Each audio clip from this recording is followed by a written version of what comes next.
man, I've had this same conversation with clients and even double amputees that like are similar, and Yeah. they truly don't think it's possible sometimes. Like they don't think it's possible to get like where I'm at or where I'm trying to get or wherever. I'm like, dude, like I'm like living proof that this is like, and I know it's different circumstances, right? Like obviously I wasn't older and I didn't lose my legs because I feel like it'd be a lot worse. Yeah. Like I'm kind of fortunate. I know it sounds weird, but I'm kind of fortunate of having no legs right off the bat because I adapted super fast. Yeah. And I was mobile on my hands like crazy. Like I feel way more comfortable on my hands than I do even like a wheelchair still to this day. Like and I get around in my RV on my hands. Yeah. So I like think it's I think it's because probably because you grew up, so this is your normal compared to someone who, had their legs and they had to, you know, undergo like a surgery and become an amputee. Like that would be a whole different transition. Like what you had to go through, yeah, I'm not, I'm like, yeah. it was your That's what I'm saying. normal. I think my way's kind of better. Like honestly, I know it sounds crazy, but like dude, I adapted my body to the world, Yeah. as in other people, they get like me and then they have to adapt the world to their body now, you know? Yeah. What were like some internal battles that you were going through that no one really often seen? Hmm. What's the internal battle I was going through that nobody often sees? Like navigating this journey that you're going through, like there's so many thoughts, that can arise and maybe self-doubts or insecurities or, wishing things were a little bit different. Like what were some things you were battling internally and mentally, like nobody really quite knew you were going through.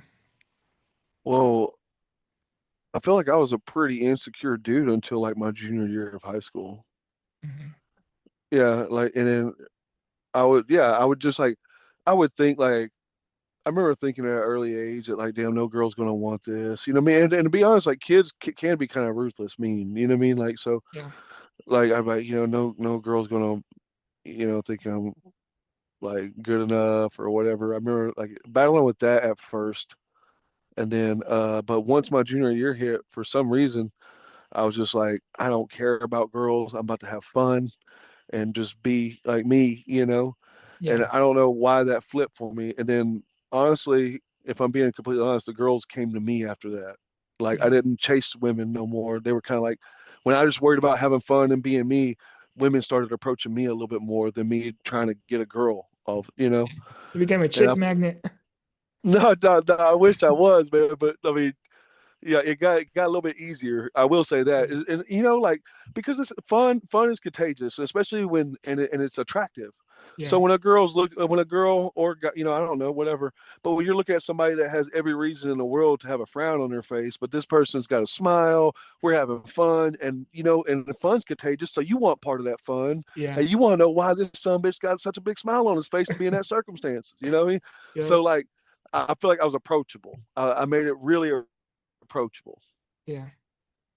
That's I like that. Dude, it literally reminds me like of me in high school, dude. I was like literally the exact same way. I was always the one with the sense of humor, smiling, and the one always surrounded by the girls or cheerleaders or whatever, you know what I mean?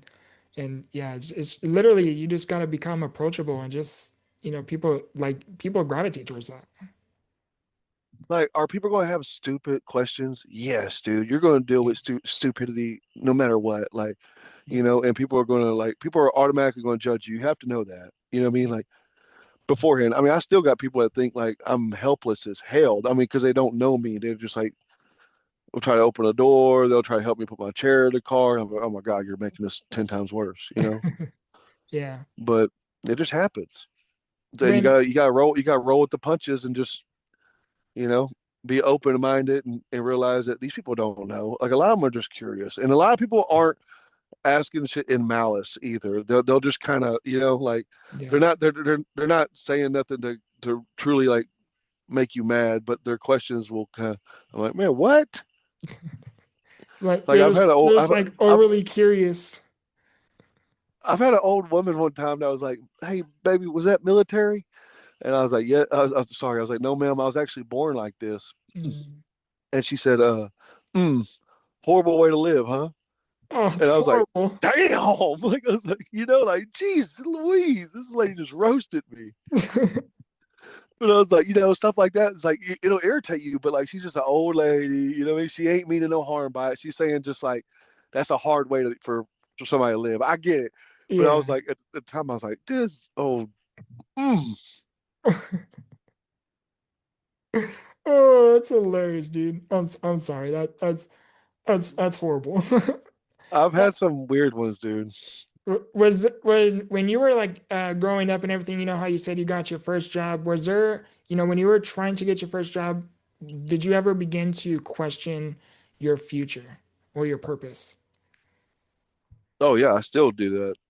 Hell yeah, all Yeah. the time. Because it was kind of like, I did it. I mean, because I just wanted to train. What I mean? I just wanted to train people, and I got talked into getting a social media. Like one of my trainers that worked at my gym was like, man, it's like you really need a social media, dude. Like what you're doing is not normal. Yeah. Like you gotta film your workouts, dude. Like he was like, nobody's doing this, you know. And I Yeah. was like, dude, you don't know. I was like, there's probably a Asian girl out there missing her legs doing all this shit, like Yeah. you don't know. And then I finally, went into it, and then it started. It like honestly, from my first video I posted, it kind of blew up because this is my second page. I got Okay. canceled. I got canceled before. Really? Oh, okay. We gotta get into this topic. I did, dude. I got canceled. Well, I mean, I had a couple strikes, you know what I mean? And the last straw was like a stupid joke. But Okay. Oh, yeah, yeah. yeah. Okay. But I had a lot more followers on that page than I do the one I have present today. Oh, wow. What like A what lot, okay, what a like lot more, dude. A lot more. oh shit. Okay. Well, like are you allowed to say like what happened or like where did Yeah, you I'll tell I you. mean, don't get me Yeah, dude. striked No, no, on my no. YouTube channel, you No, know no, what I no, mean? no, no, no, no, no, nothing like that. No, nothing like that. No, no. Okay, Okay. so this is at the time. This is at the time when like Meta was kind of like, they were kind of like guidelining it up to the max about what you Okay. could say, what you could do. This is like right when everybody was getting canceled. You know what I mean? Okay. Like whatever. Yeah. So it was then, and then I'm trying to think how I got my first offense. Oh, so my first strike was I told my buddy that I was doing a bodybuilding competition. I said, man, I said, hell yeah, dude, go kill it on a comment. Uh-huh. And then they red flagged me. They were like, hey, you can't use kill in any context in meta at the time or whatever. Uh-huh. You can't. That's why people were like using little knife emojis or something, which I didn't know. It was kind of innocent, whatever. But I was like, I don't Yeah. care. Well, who cares? Like, it's the first offense. The the second one was all me. Was like it was just like, okay, I was a lot more out there and against the grain on my last page than I am today on this one. So I had this girl that was dancing in front of me with like a t-shirt on, and then she like I had my phone filming her, and she said, "Are you live?" And I wasn't live, but I said, "Yeah, I am." And then I Yeah. was thinking in my head, well, if she thinks this is live and she's turning it up, then F it. Then I'm gonna go live for real. You know what I Yeah. mean? Like so I went live, and then within like 4 minutes of this girl was like butt naked, everything out. They Oh, flagged my page, so I couldn't go live or I couldn't make stories, and they restricted like so much of my social media that I couldn't really like do nothing on it. yeah. And then the third strike was, um, I used to say I like thick Latinas. Like I was like, man, I like them. I like them girls big. She ain't a lady unless she's 280.